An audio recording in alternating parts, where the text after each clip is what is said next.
makalah kami yang berjudul Penemuan Hukum dalam Sistem Hukum Indonesia.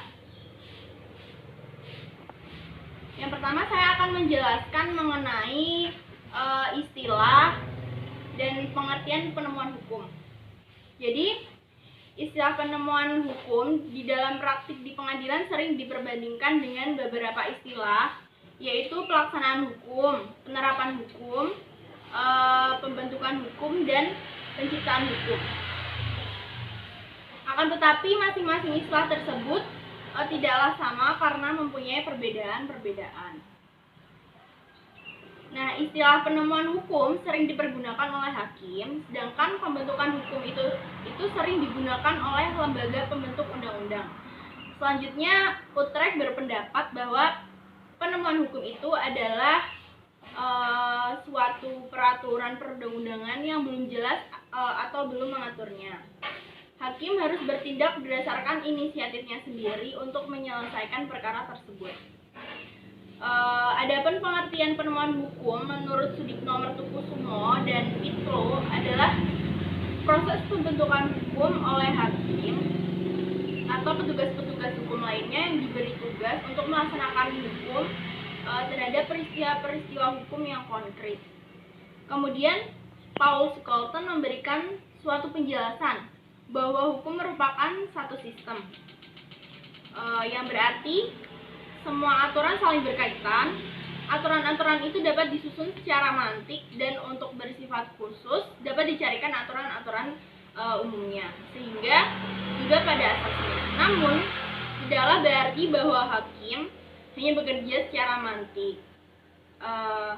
Hakim itu juga bekerja atas dasar penilaian, dan hasil penilaian itu menciptakan sesuatu yang baru. Lebih lanjutnya itu dijelaskan oleh Lude bahwa penemuan hukum bukan suatu proses yang logis melalui subsumsi dari fakta pada ketentuan undang-undang, akan tetapi juga penilaian dari fakta untuk kemudian menemukan hukumnya. Nah, kemudian Pontier mengemukakan bahwa penemuan hukum adalah sebuah reaksi terhadap situasi problematik yang dipaparkan oleh orang dalam peristilahan hukum. Masih menurut Pontier, penemuan hukum itu diarahkan pada pemberian jawaban atas pertanyaan-pertanyaan tentang hukum yang ditimbulkan oleh kejadian-kejadian konkret. Penemuan hukum itu dilakukan disebabkan karena undang-undang tidak lengkap dan tidak jelas. Hukum itu tidak hanya ada dalam bentuk peraturan perundang-undangan saja, tetapi juga ada perilaku manusia. Setiap hari senantiasa berperilaku, maka setiap hari juga sering diadakan hubungan dengan orang lain yang sering tidak disadari bahwa itu merupakan perbuatan dan hubungan hukum. Sebagai contoh, bahwa perjanjian beli sewa tidak diatur dalam Kitab Undang-Undang Hukum Perdata, tetapi merupakan perilaku dua orang yang kemudian dituangkan jurisprudensi menjadi hukum. Nah, di dalam Undang-Undang Nomor 48 Tahun 2009 tentang Kekuasaan Kehakiman, Pasal 5 Ayat 1 mengatakan bahwa hakim dan hakim konstitusi itu wajib menggali, mengikuti, memahami nilai-nilai hukum dan rasa keadilan yang hidup dalam masyarakat. Assalamualaikum warahmatullahi wabarakatuh. Di sini saya Era Yunita akan menyampaikan materi Sistem Hukum Indonesia. Kata sistem berasal dari bahasa Inggris yaitu system, yang menurut Kamus Inggris Indonesia berarti sistem atau susunan. Menurut Kamus Besar Bahasa Indonesia, kata sistem berarti seperangkat unsur yang secara teratur saling berkaitan sehingga membentuk suatu totalitas. Dalam Kamus Kompart, memberi kata sistem atau komponen atau perangkat yang ditetapkan sedemikian rupa secara bersama untuk dijadikan peraturan yang dihubungkan dengan seluruh pekerjaan seakan-akan mesin. Kata sistem dalam bahasa Inggris berasal dari bahasa Yunani, yaitu sistema, yang mempunyai arti. Yang pertama, yaitu suatu keseluruhan yang tersusun dari sekian banyak bagian. Yang kedua, yaitu hubungan yang berlangsung di antara satuan-satuan atau komponen secara teratur. Jadi, kata lain, sistema itu mengandung arti sekumpulan bagian atau komponen yang saling berhubungan secara teratur dan merupakan satu keseluruhan. Dari beberapa definisi tentang sistem tersebut dapat ditarik kesimpulan bahwa sistem adalah suatu kesatuan atau kebulatan yang di dalamnya terdiri beberapa bagian atau komponen yang saling berhubungan dalam arti saling mempengaruhi dan saling melengkapi untuk mencapai tujuan tertentu. Dengan demikian, maka hukum yang berlaku di Indonesia merupakan suatu sistem. Berarti bahwa di dalamnya berlaku beberapa macam hukum yang saling berhubungan dalam arti saling mempengaruhi dan melengkapi untuk mencapai tujuan tertentu, yaitu ketertiban, ketentraman, dan kedamaian dalam masyarakat. Cukup sekian yang dapat saya sampaikan. Selanjutnya akan dilanjutkan oleh teman saya. Assalamualaikum warahmatullahi wabarakatuh. Di sini saya akan membacakan poin pembahasan berikutnya, yaitu proses penemuan hukum dalam sistem hukum di Indonesia. Penemuan hukum oleh hakim dalam menemukan hukum di pengadilan itu dalam penegakan hukum ada 3 unsur, yaitu 1. Kepastian hukum, 2. Kemanfaatan dan keadilan. Dalam bukunya Territory The Clearing of Space, David Story menegaskan tentang peran dan fungsi negara, yaitu 1. Mengatur perekonomian negara, 2. Menyediakan kebutuhan dan kepentingan publik terutama kesehatan dan transportasi, 3. Menyediakan perangkat hukum menegakkan keadilan bagi rakyatnya, 4. Membela dan menjaga teritorial wilayahnya dari ancaman pihak luar. Dalam penemuan hukum ini, sumber-sumber penemuan hukum yang dapat digunakan sesuai dengan hierarki atau tingkatannya menurut Sudikno Martokusumo antara lain adalah 1. Undang-undang, 2. Hukum kebiasaan, 3. Jurisprudensi, 4. Perjanjian internasional, 5. Doktrin, 6. Perilaku, 7. Kepentingan manusia. Selanjutnya, peran hakim dalam penemuan hukum dan menciptakan hukum dalam sistem hukum di Indonesia. Pada dasarnya, apa yang dilakukan oleh hakim di persidangan adalah mengkonstatasi peristiwa konkret yang sekaligus berarti merumuskan peristiwa konkret, mengkualifikasi peristiwa konkret yang berarti menetapkan peristiwa konkret, dan mengkonstitusi atau memberi hukum atau hukumannya. Semua itu pada dasarnya sama dengan kegiatan seorang sarjana hukum yang dihadapkan pada suatu konflik atau kasus dan harus memecahkannya. Dan itu meliputi 1. Legal problem identification, 2. Legal problem solving, dan terakhir decision making. Kegunaan penemuan hukum.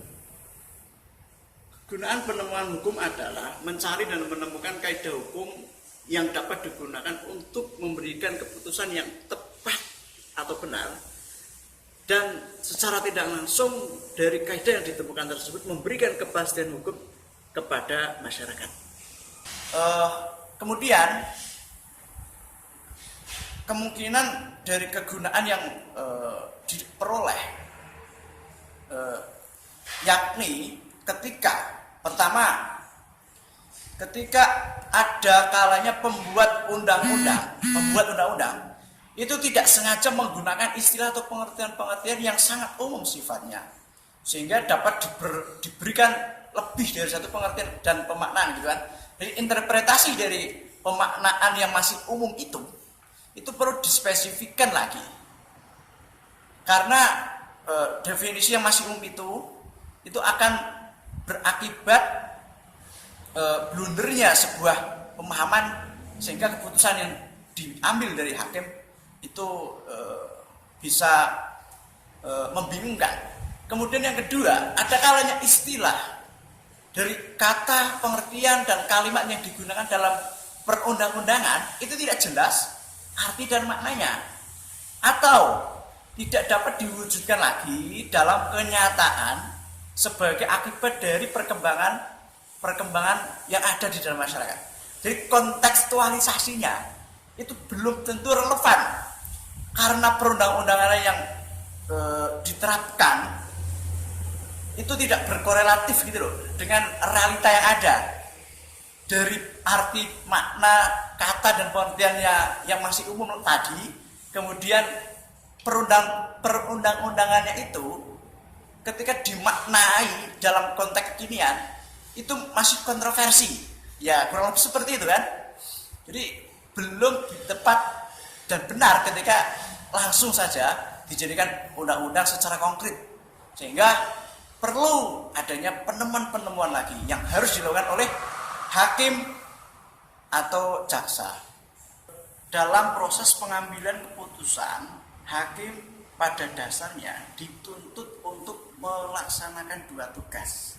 Di antaranya yang pertama, menyesuaikan kaidah-kaidah hukum yang konkret atau sesuai pada perundang-undangan terhadap tuntutan nyata yang ada di masyarakat, dengan selalu memperhatikan kebiasaan, pandangan-pandangan yang berlaku, cita-cita hidup yang ada di masyarakat, serta perasaan atau melengkapi peraturan-peraturan perundang-undangan yang ada.